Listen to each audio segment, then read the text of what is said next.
Si te gusta la comida cruda, quédate que en este momento te voy a dar información importante. El presente programa tiene como finalidad informar. Las opiniones emitidas son responsabilidad única de quienes las emiten y no necesariamente representan el pensamiento del programa.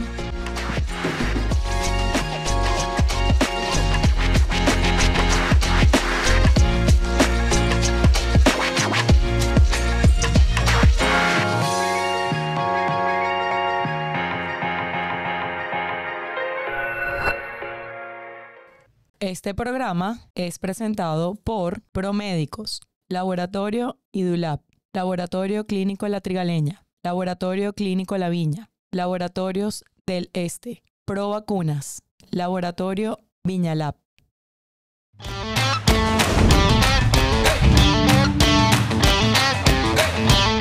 Hola, vamos en este episodio del podcast a conversar sobre salmonelosis o también conocida como fiebre tifoidea. ¿Por qué mencionaba lo de la comida cruda? Porque esto tenemos que tomarlo en cuenta porque es una de las formas importantes de transmisión de esta infección. A ver, vamos a empezar por definir qué es la salmonelosis o la fiebre tifoidea. La salmonelosis es una infección que está ocasionada por bacterias del género Salmonella, por eso viene su nombre, que va a afectar principalmente al tracto gastrointestinal. Y es una de las enfermedades transmitidas por alimentos más comunes a nivel mundial. De hecho, como datos relevantes, desde el 2021 a la actualidad, se han notificado incluso más de 60.000 casos reportados a nivel de Europa. En España incluso fue el cuarto país con más casos reportados y la mayoría de los brotes a nivel mundial han sido descritos y relacionados con alimentos preparados en establecimientos de la calle.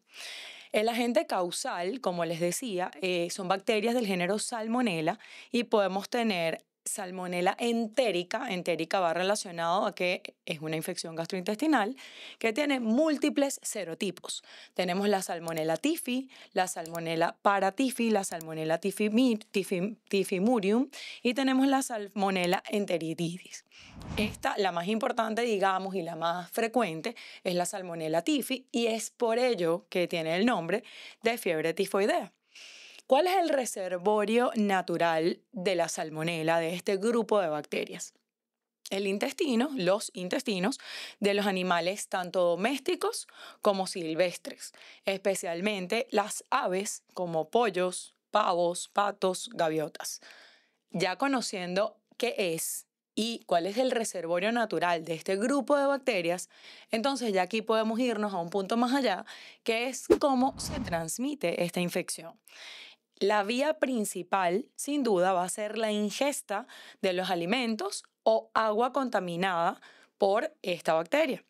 Bien sea esa agua contaminada va a ser con las heces que contienen la bacteria. Por ende, esas heces van a contener la bacteria. ¿Por qué? Porque, como les decía hace un rato, el reservorio natural de esta bacteria es el intestino de los animales. Entonces, si ese es el reservorio, las heces de estos animales pueden estar contaminadas con salmonela y por eso pueden contaminar el agua. Entonces, no solamente la ingesta de los alimentos contaminados con la bacteria per se, propiamente dicha, sino contaminados con agua, que valga la redundancia, esté contaminada.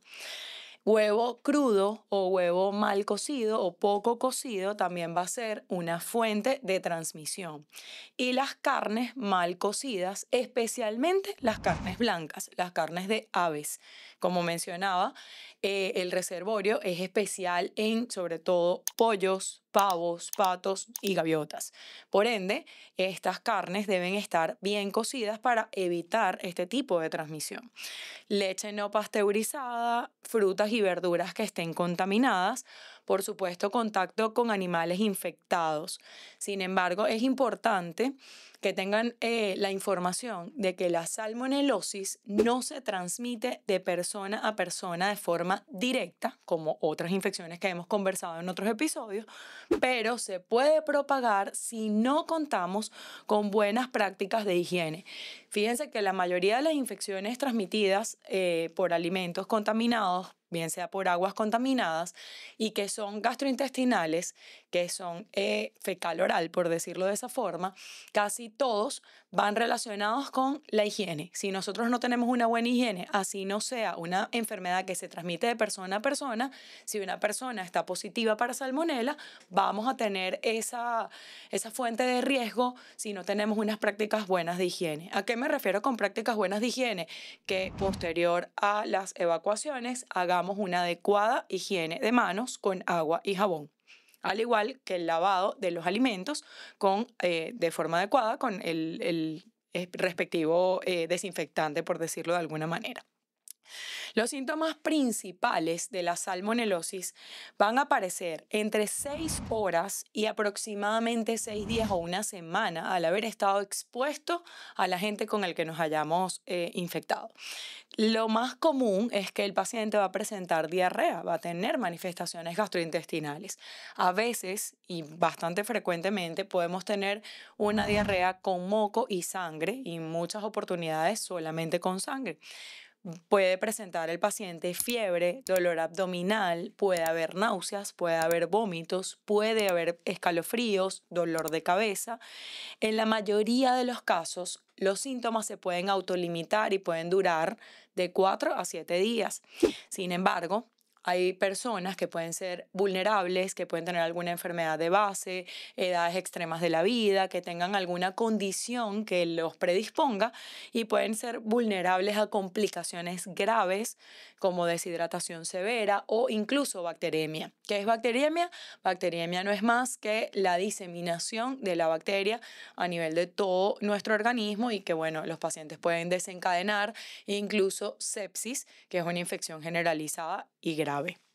Hay varios tipos de salmonelosis.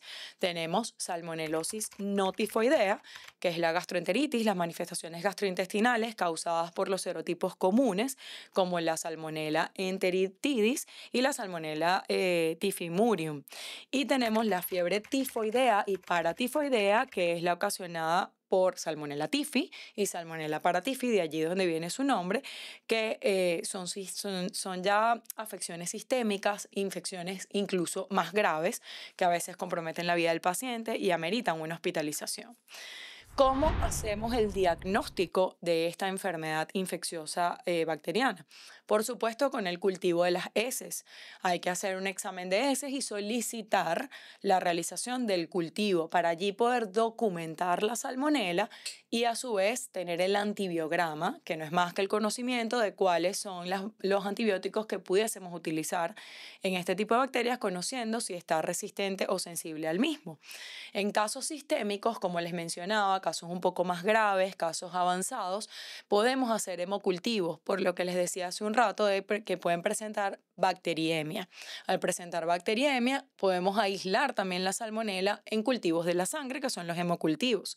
En casos leves, el manejo terapéutico, es decir, el tratamiento, va a ser directamente reposo, hidratación, la dieta adecuada para el manejo de la diarrea y, bueno, por supuesto, si tenemos el aislamiento y la documentación del diagnóstico por salmonela, el antibiótico adecuado para esto. Y en los casos graves, que probablemente incluso ameriten hospitalización, hidrataciones intravenosas, otro tipo de seguimiento, vigilancia y manejo, por supuesto incluso antibióticos que probablemente ameriten de forma obligatoria intravenoso porque a veces no toleran vía oral si tienen muchos vómitos o están muy deshidratados. ¿Qué vamos a manejar con respecto a la prevención? Aquí lo más importante, ya conociendo qué es, dónde está el reservorio, cómo se transmite, por ende, conocemos cuáles son las formas de prevención. Al saber cuáles son las formas, cómo contagiarnos, podemos prevenir. La higiene alimentaria es vital. El lavado de manos, lavar los utensilios y las superficies donde se realicen los cortes de los alimentos, el lavado de los mismos cuando vamos a preparar, bien sea en nuestras cocinas domésticas o dependiendo de si vamos a comer en algún lugar en la calle. Si vamos a comer en nuestras casas y nos dedicamos a la limpieza adecuada, tenemos que limpiar no solo lo que vamos a consumir, sino también los utensilios con los que hacemos los cortes y las superficies donde estamos realizando la preparación del alimento. Por supuesto, la cocción adecuada también es vital porque, como decíamos, la forma de transmisión es con alimentos crudos ya mencionados. Entonces, todas las carnes, sobre todo las carnes blancas, ya como mencionamos de pollo, pavo, deben estar bien cocidas, los huevos completamente cocidos. Evitar la contaminación cruzada. ¿Qué significa eso? Separar los alimentos crudos de los alimentos cocidos, porque bueno, también podemos tener esa contaminación por agua contaminada, valga la redundancia. Por supuesto, el consumo de agua potable es fundamental para evitar este tipo de infecciones transmitidas por alimentos y la educación sanitaria en las zonas de riesgo. Educación sanitaria en zonas de riesgo nos referimos a informar en casos de brotes donde estén descritos en varios lugares, donde hayan presentado ya diagnóstico por salmonela. Es de suma importancia mantenernos informados para poder hacer la prevención adecuada. Entonces, como reflexión final, les dejo que la salmonelosis o la fiebre tifoidea es una infección bacteriana totalmente prevenible que con buenas prácticas de higiene y buenas prácticas de manipulación de alimentos podemos reducir su incidencia. Como infectólogo, mi llamado es a la conciencia colectiva y que tomemos en cuenta que nuestra salud también empieza por lo que comemos y empieza por nuestra casa y por nuestra cocina. Gracias, los espero en otro episodio de Conciencia Viral. Este programa fue presentado por Promédicos, Laboratorio IDULAB, Laboratorio Clínico La Trigaleña, Laboratorio Clínico La Viña, Laboratorios del Este, Pro Vacunas, Laboratorio Viñalab.